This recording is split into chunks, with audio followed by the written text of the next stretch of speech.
Yo, Chill Crew, welcome back to the channel, man. And for those of you that are new, thank you for kicking it with the Chill Crew. I'm Mark Anthony, and on this channel, we play video games, we do reviews, and it's basically just a cool, chill vibe, man. That's what we do on the channel. So if you like that, become a part of the Chill Crew. Now, I have some explaining to do. Like, seriously, I do. I got to talk about a few things. I know you look at the background like, yo, what's going on with the background? What's up with the lighting?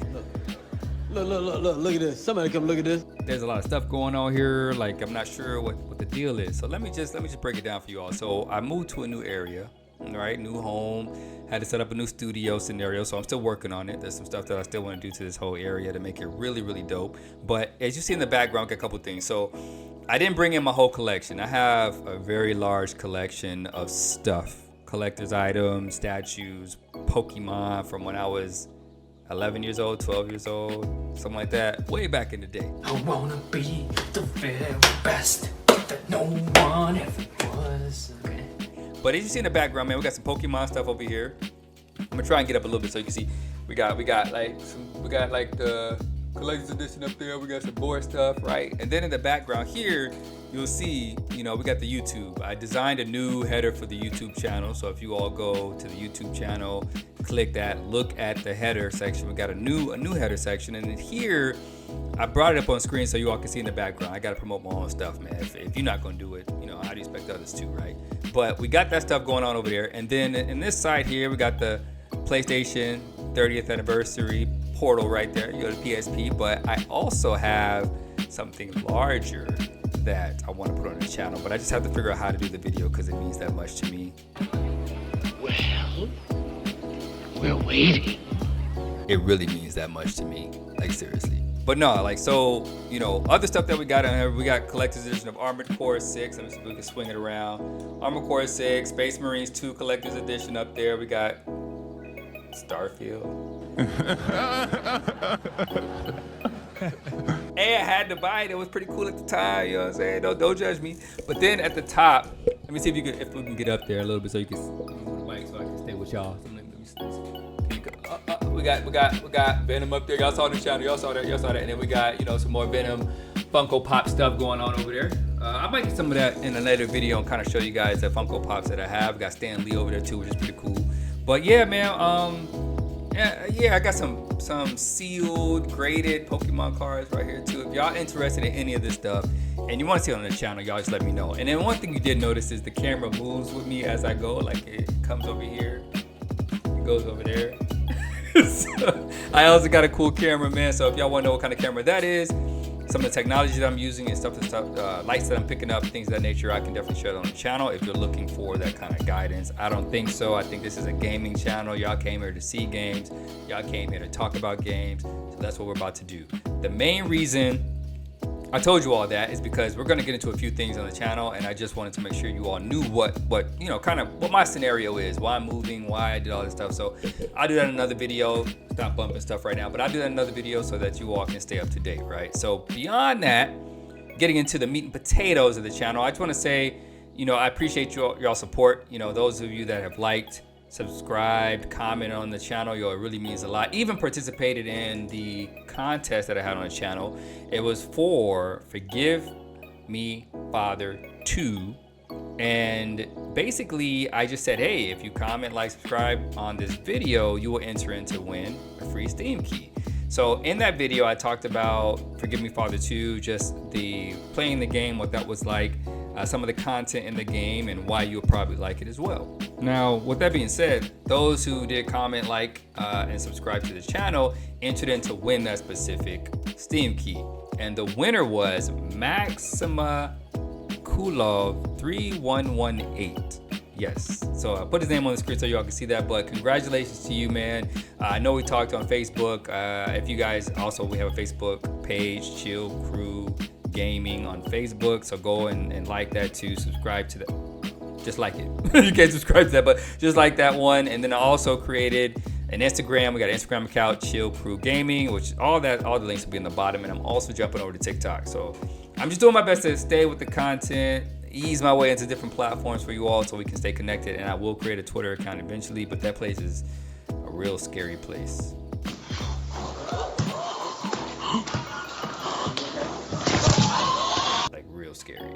But nonetheless, with that being said, all the admin stuff out of the way, that's the administrative stuff.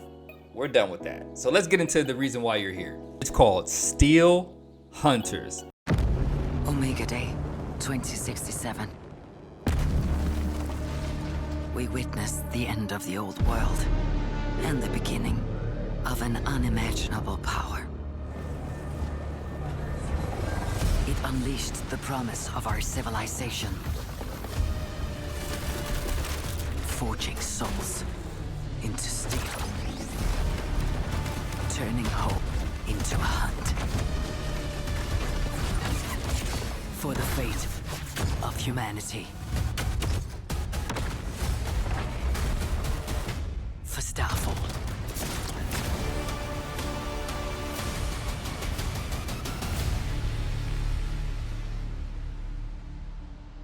Now this game is crazy dope, man. First of all, it's free. That's right, it's free. Free to play mech hero shooter from Wargaming, combining battle royale and extraction mechanics. Players can control powerful mechanical giants called hunters in a duo PvPvE battles with extensive customizing options. Now, a lot of those options, as we'll dive into in this video, are pretty cool. They range from battle tags to passive stuff to even some of the active elements in the game per the type of style you want to play based on the type of mech or hunter that you choose. Now, it's set in a world ravaged by a cataclysm. Hunters are tasked with protecting Starfall, a rare alien resource crucial for human survival. Each battle, whether solo or in a team, is a chance to demonstrate tactical skill on an abandoned Earth. Now, some of the mods that I do want to talk about are pretty interesting. For instance, Steel Hunters maps feature both natural and urban environments with dynamic destructible terrain that encourages tactical gameplay. Now, by that, it means, for instance, if you're using one of your hunters and you're behind a building or you need to hide behind a mountain, those things are pretty cool, but they can also be destroyed. So if an enemy knows you're hiding behind that, they can easily bombard that building or structure, or hide behind it and charge through that structure. All kinds of things as far as elevating the gameplay and making it more of a tactical decision and not just a run and shoot. You could do all of this with 12 players on the field. Teams of 2 compete across a PvPvE map, completing diverse objectives and engaging in both combat and exploration. Now this, as I said before, is not just a run and shooter. This is a very tactical one, man. I mean, it really comes down to analyzing the environment, understanding your abilities and your opponent's abilities. But in this, you get to dive into dynamic objectives, right? Players must balance looting, progression, and survival, culminating in a final extraction showdown. Yes, that is it. You get to get into it at the end to battle it all out to get the heck up out of there. Pretty cool stuff. Now, key features. Let's talk about it. Innovative BR and extraction blend. That's number 1. Steel Hunters combines elements from hero shooters and BR MOBA and extraction in intense PvPvE arenas where players level up, collect gear, and fight to extract. As I said before in the beginning, very tactical stuff. Extraction shooter, free to play. I'm not gonna stop telling you it's free to play, man, and dig it in, right? But while you're playing this thing, you gotta master the mechanical giants, right? There's so many to choose from, even at this stage. And when I say so many, I mean, you get your 5, 6, a few in the beginning, but then you get to expand that. But in that, you get each hunter has a unique abilities and progression systems, rewarding skillful play and strategic mastery. Like once you get this character down, or once you get this specific hunter and his abilities understood, right? We understand that, you know what I'm saying? You'll be in a good place. Now, I did get to play this in the alpha test, but I can't talk about that, can't do that because the NDA, and I'm not trying to go to prison.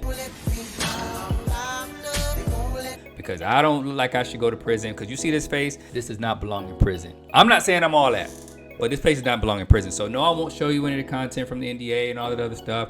I'm gonna show you some gameplay that is out there right now. I'm gonna show you some videos and whatnot so that we don't get in trouble. All right, so that's just, I just had to get a disclaimer midway through the video. But getting back into it, man, we got this like tactics over reflexes kind of thought process, or kind of ideal for this video game. Again, as I said before in the beginning, this is not a run and shooter video game. Success relies on tactical decision making, using hunter abilities, map control, and synergies rather than pure reaction time. So for that, you need to communicate with your teammate in some way, shape, or form, whether that's through just movement, or calling stuff out like, hey, let's go this way, giving some kind of identifier, or if you have mics, you could talk to the mics or through the chat, letting them know what they should do as far as partnering up with you. You're not going to survive alone, and if you are alone, it's going to be very, very tough to get through it. But we also have this duo symbiosis, right? That's kind of just rolling into the next key feature. Cooperative play is essential, as I said before. Teams of two must coordinate abilities and strategies to succeed in the hunting grounds. Like, you need to have a teammate. This is the buddy-buddy system in the Marine Corps, you know what I'm saying? That's what we did. We had the buddy-buddy system. That's what we got in, you know what I'm saying? But moving on, we got the immersive and destructive. I touched on that earlier in the video. Realistic environments, destructible terrain, and battle mechs enhance tactical depth and immersion. And moving into customization, I mentioned this a little bit in the video earlier, but you literally can do really cool stuff with these different kinds of units that you have, essentially. Players can create unique builds with gear combinations, collectibles, and cosmetics to personalize their hunters. And that's, for me, it's just pretty cool stuff that you could do, as I said before, understanding the mechanics of your specific hunter and then being able to apply that in your gameplay and in your style. Now, when I played the alpha test, there were some that I gravitated towards that were pretty cool. Can't talk about them. Can't talk about if they're not out or out, but they're pretty cool.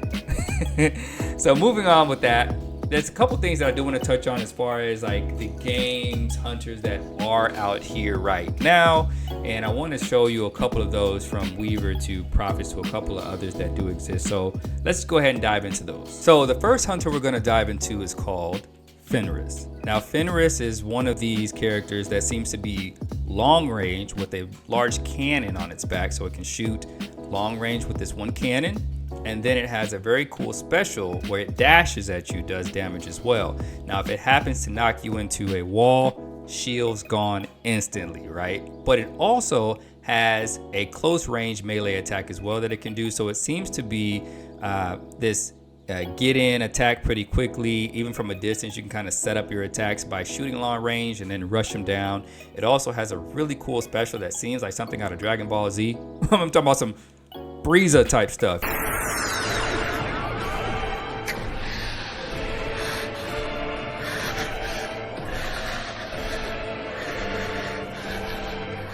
But yeah, it's pretty cool stuff, man. It's this dope black hole that shoots out and explodes instantly, right? So just imagine you're in a group, you run up on a few of the hunters, you're launching, barrages from the cannon, you dash in, do your thing, jump back out, throw a bomb, explode everything. Like, hey, the black hole just goes off. It's pretty cool stuff, right? So this character, I think, is going to be really, really fun. For me, when I was playing through this in the alpha, it was really, really cool stuff that we got to dive into, from hiding behind walls, shooting at the enemy. Just had some really cool fun playing this character. Now, this one is called Ursus. This is like a quadruped. I think that's how you say it. The four dudes, the four-legged people, you would say, the animals. But yeah, he's another one right behind Fenris. And I wanted to talk about this in this order for specific reasons.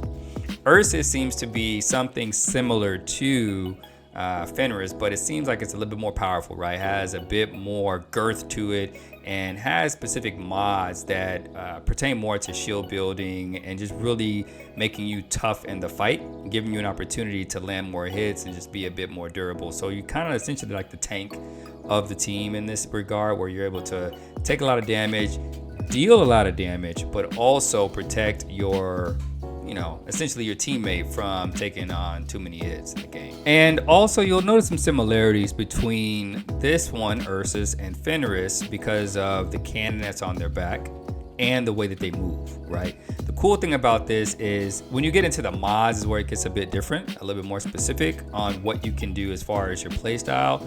But one really cool thing that's different is this one, Ursus, has a homing missile barrage that it could do as its rage mode. Pretty cool stuff, man. This character and Fenris, I think, are very similar in certain regards, but you can still diversify your play based on how you set up each character. Now, if you want one that's a damage dealer and can protect itself at the same time, you want to try out Weaver. Weaver is one that is, I think, a purely long distance range shooter. You're not going to get up close and do some massive damage, and you're not going to be able to tank a lot of damage.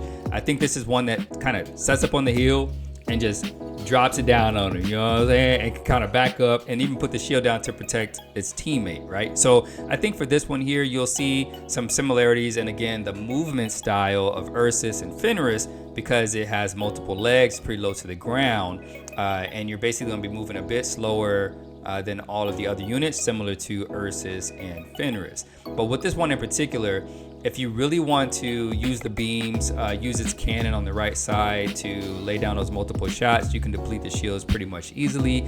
And then even yourself, as your shields decrease, you can throw up the shield as your special ability and continue to throw range, rounds down range at the enemy as well. So I think this is a pretty fun character that most people are gonna have, just a good time playing with overall in this particular game.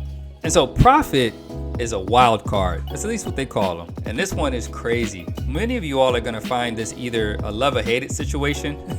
You're not gonna probably like him, or you might. I think it's gonna be one way or the other once you get your hands on it. Just because, again, it's a very unique robot, bot, hunter, very, very unique. And by that I mean that it has a charge cannon. Okay, so you charge that, hold it down, shoot, boom, shoot. It's a pretty cool standard stuff. But I think some of you all may or may not like the fact you have to do that. The other thing is the Sentinel drone. Okay, you can summon another bot.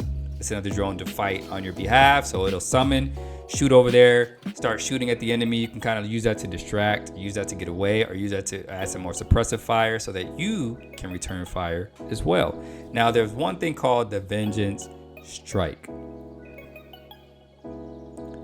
Yeah, that's pretty cool. Basically, you jump up into the air and you're able to rain down missiles on your opponent. I think a lot of people are going to find this bot to be pretty freaking cool to utilize.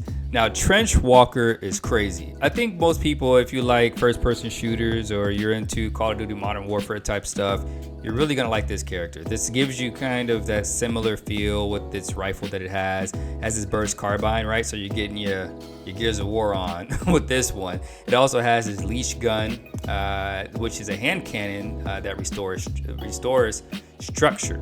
Okay, that's pretty cool stuff. And then also a hybrid grenade. So you're diving into looking at the hybrid grenade as another way of causing more damage as well. So in playing this game, you're gonna find this probably to be the primary choice for a lot of players that you may come across, because it's just an easy transition, a low learning curve to dive into this particular mech.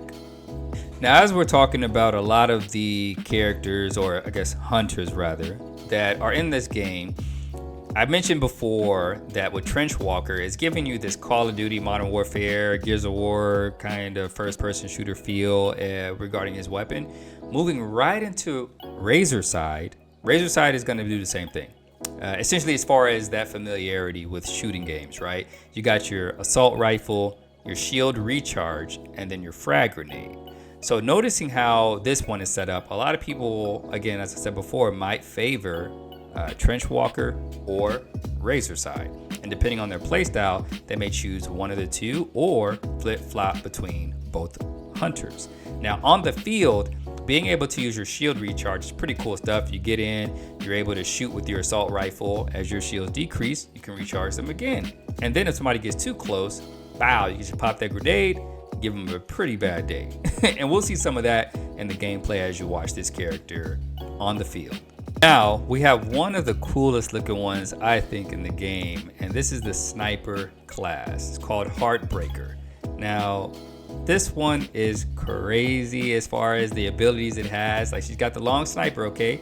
And it's got this stealth module where she can disappear, but still have the enemy in her sights. Crazy stuff. And then she has Sonar Pulse, which allows you to essentially see where people are, so you'll be able to see them on the map and say, hey, okay, let me just hold my sniper rifle because they're gonna come around this mountain right now. Pow. Just let it go.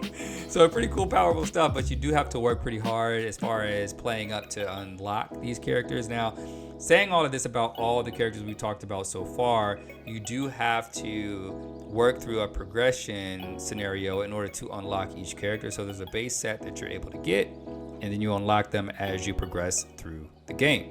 So with that being said, I think I've dove into most of the top line stuff about the game. We talked about what this game is, that it's free, and essentially some of the hunters in the game that you're able to play, some of their mechanics, some of their abilities, and then whether or not, I think you would like them based on their abilities. Some I think are a bit more siloed than others. I think some have a bit more flexibility than some of the other ones have. For instance, I think a lot of the Trench Walker or what's the other one? Trench Walker and Razorside. I think those two, for the most part, you will feel very comfortable with using them, and I think that's why you get them in the beginning, so that you can get a good feel for this game and how to play with them and all that cool stuff. So you'll probably use them and unlock the other ones like Fenris, Ursa, and then you get to the other ones, that you can work out. Heartbreaker, essentially. And I think it's a pretty good way for them to progress this game further up, for some of you all to play through and kind of understand the mechanics of each character, and then you can start to, I guess, feel comfortable with this specific type of hunter and be able to move forward with that. So with that being said, man, I hope you all enjoyed just a little bit of information I was able to share about this game. Hopefully I see you all online when this thing comes out. Hopefully there's another playtest or a beta that we're able to participate in, so that we can all jump in there and kind of play this thing together. But I'm super excited just to dive in and experience this with you all. So yeah, with that being said, Chill Crew, you know what to do. Stay cool. Peace.